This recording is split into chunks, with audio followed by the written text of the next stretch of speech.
In the prehistoric times, hunters would use the skin and fur from animals they hunted as clothes.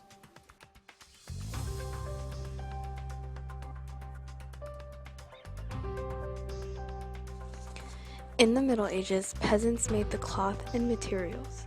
The clothes were made by tailors, but also by women and children who spinned and weaved the clothes at home.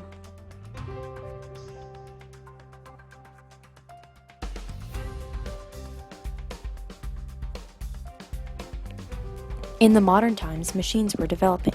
For example, William Lee invented the first knitting machine, and James Hargreaves invented the spinning jenny. The spinning jenny was the first machine to spin more than one piece of yarn.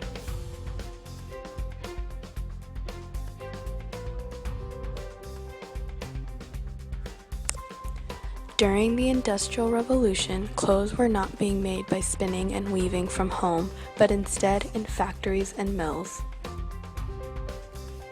Between 1970 and 1980, large textile mills and factories were popping up in China and other developing countries.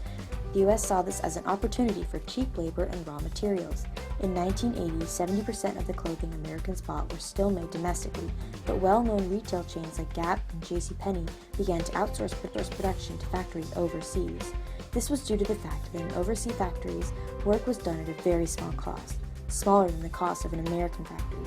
At the same time, other companies began to develop vast global supply chains that enabled them to divide up each step of the production process for the cheapest, most efficient services. In the 1990s, there was the development of trade liberalization policies such as the North American Free Trade Agreement, which created the largest free trade zones.